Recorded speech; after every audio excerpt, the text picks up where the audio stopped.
Serious, I'm not crazy. And you could go to the address and verify the address is back court. But I want you to handcuff me first. Picture it. Columbus, Ohio, January 13th, 2024, 7:47 p.m. On a cool 34-degree night, Martin Muniz flags down a police officer to tell him that he has just unalived 5 of his family members, but that he's not crazy.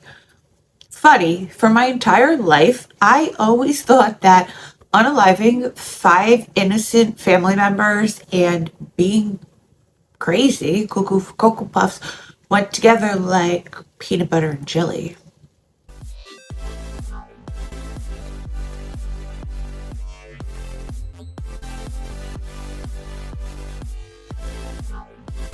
Hi guys, welcome or welcome back. Thank you so much for being here. You're so greatly appreciated. You truly, truly are.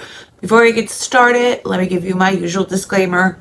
This video is for educational purposes only. Please do not take what I say as fact. Please always do your own research and come to your conclusions. Next, if you have not liked, subscribed, or commented yet, please consider doing so because it really helps me out and I really, really appreciate it. Okay, so the officer that I initially spoke about believed that this was some kind of prank, and because it's so outrageous, right? So it's 2 officers in the car. They pulled their squad car over to find out what the hell this nut is talking about. All right, let me pull up really quick.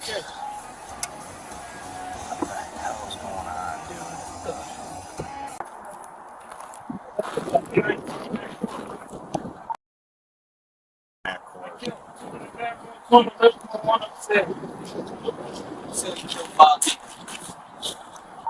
said that he 5 people. I can't find that. You got an ID on you? Okay, so before we go any further talking about this, him, let's talk about the victims, or the only people that actually matter in this story, or 5 people whose only actual crime in life was being related to Martin Muniz. 70-year-old Miguel Gonzalez is the father of 35-year-old Angelique Gonzalez. Angelique is the sister of 41-year-old Martin Muniz. She is the mother to 16-year-old Jaden Baez and 8-year-old Ayana. 48-year-old Anthony Booth is the husband to Angelique and the father of Ayana and the stepfather of Jaden. Okay. Angelique was described as loving, caring, and someone that would do anything for a person she loved. Anthony, or Tony, was the town mechanic. If anybody had trouble with their car, they would call Tony. And Jaden loved to cook. He was the chef of the family. When officers arrived at the scene, they found all the family members in separate rooms. And other than the 8-year-old niece, they were all in the head or face. Oh, yo, it's real. Get EMS rolling. Miguel Gonzalez, Angelique Gonzalez, and Jaden Baez were all pronounced dead at the scene. Anthony Booth and the little girl were taken to the hospital where I tried to kill my sister's whole family, but 2 of them got lucky and lived. Anthony would later pass from his injuries. Okay, so who is Martin Muniz and what is his backstory? For starters, he has a really long rap sheet.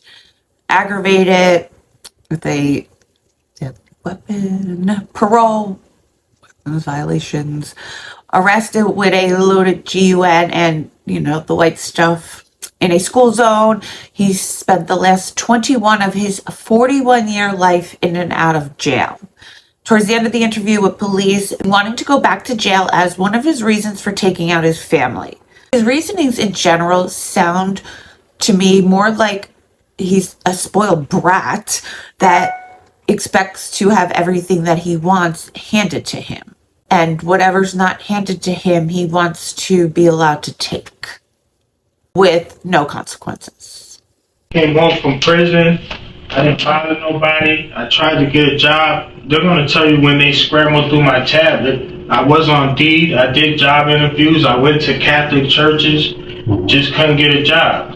And then they make food, but they eat it all. So by the time I get to it, there's nothing to eat. And all they tell me is that's my business. Okay. So I let that go on for months. He complains about having to walk around to look for a job. He bitches about his sister and her husband not driving him around when they own 2 vehicles. Meanwhile, it's the 2 vehicles that they worked for, the 2 vehicles that they earned while you were spending 21 years in and out of prison. So there's that. He complained that they didn't save him food after he was out looking for a job all day long. And then prior to the last 2 months that Muniz was staying with his sister and her family, while on one of his 4 paroles, he lived in Texas, Illinois, New Jersey, and Ohio. Next, they asked Muniz to describe the events of that evening. He says that he came home from looking for a job and went downstairs to get changed and relax for a little bit. He says that when he came upstairs, he asked what happened to the food, and his family told him that it was all gone. That's when he tells police, they didn't save me food, so they had to go. You know, I got blisters on my feet from walking 11 miles trying to get a job, but you guys got 2 cars and you can't drive me? So I killed. When asked to describe the events of the evening, Muniz breaks down everything that happened with zero remorse. Zero remorse. The order of the victims goes as follows. First is Anthony. Then it's Angelique, who they were in the same room together at the time. From there, it's the 8-year-old niece. But he didn't want to... So that's why he didn't do it in the face. He did it somewhere else. But you did it anyway. Then it's 16-year-old Jaden. Next is 70-year-old Miguel. Then back down the stairs, back into the sister's room, Anthony in the back, and the final one to the back of Angelique. Well, I know I walked into my sister's room and I Tone first. You say Tone? Yeah, Anthony. Is that the 16-year-old? No, that's the black dude. I first. Boyfriend? My sister's husband. Okay. And then my sister looked at me and put her hands up, and I then room, and my niece told me, "How you doing?" And I didn't want to. I didn't want her to die, so I didn't shoot her in the head. The boy, I shot in the head. Then I went upstairs and I shot him in the face. Who? Angel. And then I came back downstairs and I walked back in my sister's room and I shot Tone again. And then I went next to my sister and I put her back of her head. Now, your niece, was she shot? Yeah, I shot her, but I didn't want her to die. She's harmless, just... I wouldn't have killed her son either. But, I don't know, man. I don't know. I didn't want her to die. So I didn't. Oh my Lourdes, I met her on the internet, and I hurry up and talked my way into her house because that's the only place I could go. And then she always took care of me. I didn't have to work. She told me not to. So anything I wanted, she would buy. Here, I need a computer. She'll buy it. Never ask questions. I need a phone. She'll buy it. I need a tablet. She'll buy it. I ran myself away from her by saying she's cheating all the time. Because I'm not accustomed to being taken care of. I don't want to be there no more. And that's when I started moving around. So when you talked to Lourdes, that was after you did everything. Yeah, I tell her everything. I told her I did it, and she said, why? And I said, I don't know. It's done. Then I said, yo, I feel like it's a mistake, but it's already done. What can I do? And she said, I'm calling somebody. And she called somebody over here, because that's why the police was there. If I would have never called her, they would have never knew they was dead. Man, I could have left. Nobody would have went to that house for weeks. It would have been sitting in there dead for weeks. I got a phone call from my ex-boyfriend that he just killed his whole family, and his mother is on his way there to the house. And the one he said he killed was his sister, brother-in-law, 2 kids, and his sister's father. You think he's serious? When the first time he called, he was crying and told me that he loved me, that he's always going to love me, and he's never going to see me again. And he was very highly upset and then hung up. Does he have any mental or physical disabilities? No, he's bipolar, but he did tell me that he still has 2 bullets in it. He's been in prison before. He's been there total 21 years of break, but it was never for, it's always been drug charges. So he called upset and crying? Yeah, the first time he did. The second time when we talked on FaceTime, he seemed more calm, but he just kept saying over and over because I did it. So when he called back, he seemed calm? Yeah, but he kept saying, I killed them all. What's your ex-boyfriend's name? His name is Martin, Martin, Muniz, Muniz. Face. If that's not bad enough, he begins talking about that he committed in Jersey in 2013 that he never got caught for. The victim was a 45-year-old Jamie Molina. The date was October 30th, 2013 in Camden, New Jersey, and police are just solving it right now. 45-year-old Jamie Molina had a problem. He was sick because he used to use. Speaking through her cousin, Blanca Luz Ramirez believes her husband's habit may have contributed to the events of October 30th, 2013. 2 friends of his, Vinieron a buscarlo. they came to get him. Era como la 1:20. It was around 1:20 in the afternoon. She told him not to leave. Porque yo temía que algo le pasara. She thought, she felt that something was going to happen to him. A short time later, police were called to the intersection of 5th and Cedar Streets in Camden for a shooting. There they found Molina shot to death. Somebody who has information or is even a little bit of information can help us piece this together and lead us in a direction of finding out who did this to him and his family. And police asked him to elaborate on what happened. Muniz claims that Jamie tried to rob him. Okay, to me, the story of what happened, it sounds like complete bullshit, to be honest with you. I guess you guys can judge it. I don't believe it. But on the other hand, he blamed not eating dinner as one of the reasons that he took out an entire family. So maybe he is telling the truth. December 13th, 2013, I got caught. I had the that I killed Amy with. And I copped out to the gun so they wouldn't pay attention to the murder. And it worked. They gave me 5 with a 5, day for day. That was here? No, that was in New Jersey. So you said you because he robbed you? Yeah, he robbed me in the morning.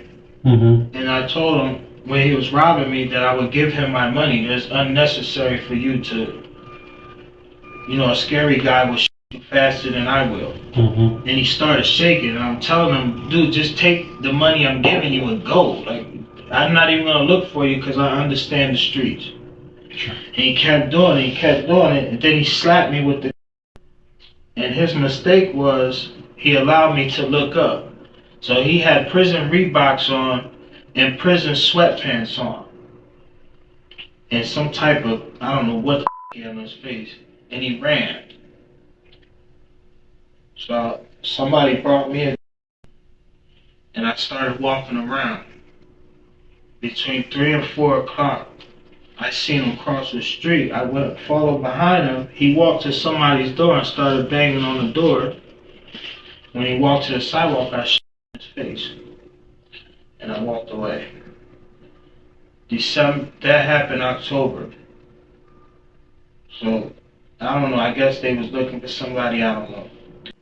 And when I went to court, it was supposed to be 51 years and 9 months.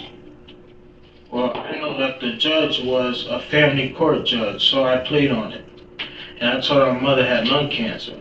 So she told me, well, what do you want to do? I said, I'll cop out to a certain person's charge for the 5 with a 5 right now, and you can send me down the street. And that's what she did. Later into the interview, he makes very serious claims regarding Miguel and Anthony, claiming that Miguel would beat him as a child using all types of items. The guy upstairs that died, he used to beat me as a kid. And he got away with it because nobody would listen to me when I used to ask for help. Nobody listened. Who is he? He raised me. Angel, you said? Yeah. He raised me. He used to beat out of me, you know, have me kneeling down on heater vents and digging holes, and he bought a snakeskin belt. I used to have to do push-ups, so he smacked me in the back of the head. He used to take toolboxes and slap me with it, throw bricks at me.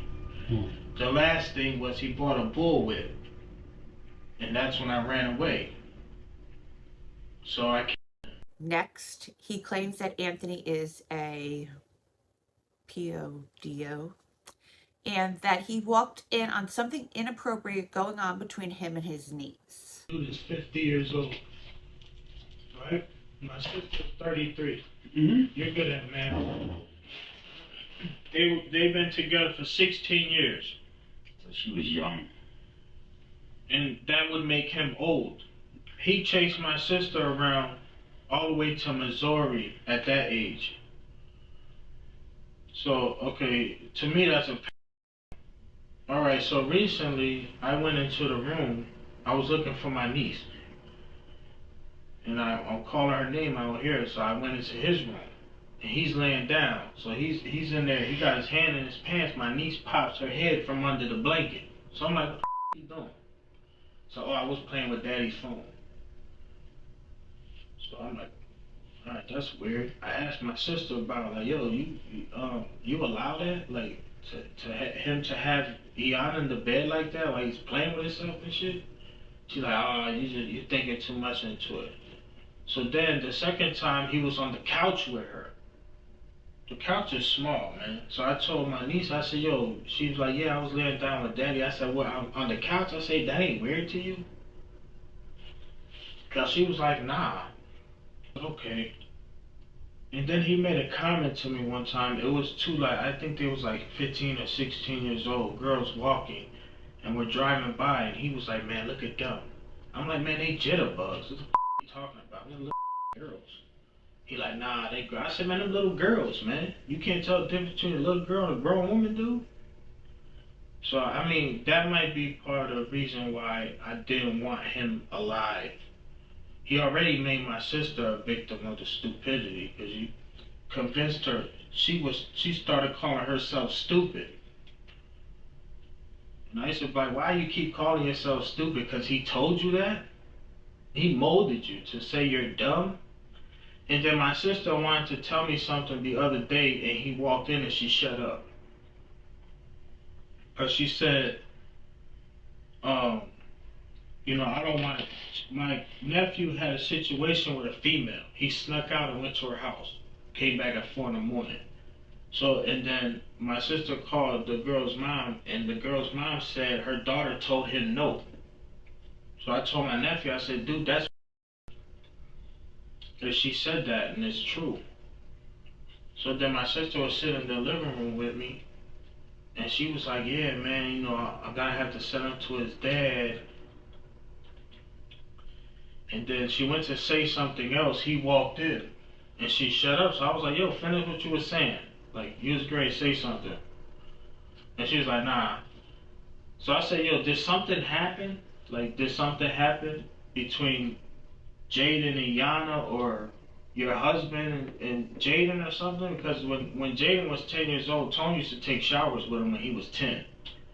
And I told her that when we was in Chicago. I said, yo, I don't like that. That's a little weird to me. That's not his dad, so there's no reason why he should be in a tub with a grown man naked. Oh, don't worry about it. He's showing him how to take... Man, he's 10 years old. So that's the reason I think he's a... I think he's been preying on kids ever since my sister. You're 50. My sister's 33. They've been together for 16 years. If nobody could do math, put it on paper. It don't add up. The only thing I thought was I'm going to kill everybody in this house. Because everybody in this house has a reason to... The outside world may not know it, and I'm sure later on they'll find out just how sick he is and how my sister is. Maybe they find out about Jaden. I don't know. Somebody knows. And now that they're dead, maybe somebody says something. What if he was being all them years? Nobody... I'm the bad guy? If he was? I must still be a bad guy because I tried to take him out? Come on, man. And then I told Lourdes on the phone. I explained this to her. Yo, I went in the room. Yana's head is under the blanket. He got his hand on his. What the you possibly be doing? Why are you under the blanket? With the door closed and all the cameras are pointing a different direction so they can't see if she comes in or out his room. What are you doing? Your justification is that's my daughter? What the I gotta do with anything, dude? Your daughter shouldn't be under the blanket with you. She's 8 years old. Give her a hug, a kiss, and tell her get the out. You don't be hugged up with her because your wife is not home. And then you sleep with her on the couch, and your wife sleeps in the room. Who does that? So he had to go. So what I'm telling you is there's a reason behind everything. Again, people are going to call me crazy and every other name under the book, and that's fine. That's fine. I did what somebody else needed to do and they wouldn't. That's what I did. And I'm not going to pull back from it. If I could do it again, I'd do it again. They don't work. He don't need to live. Nobody. And he has her convinced it's normal.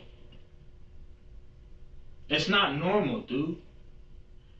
How many people you know take a shower with their 10-year-old kid? A grown man that ain't his dad takes a shower with a 10-year-old kid. How many men you know would consider that normal? Who would even say, okay, oh, this is my stepson. Here, come on, let's take a shower. He's 10 years old. I don't even want him in the bathroom. I would love to know why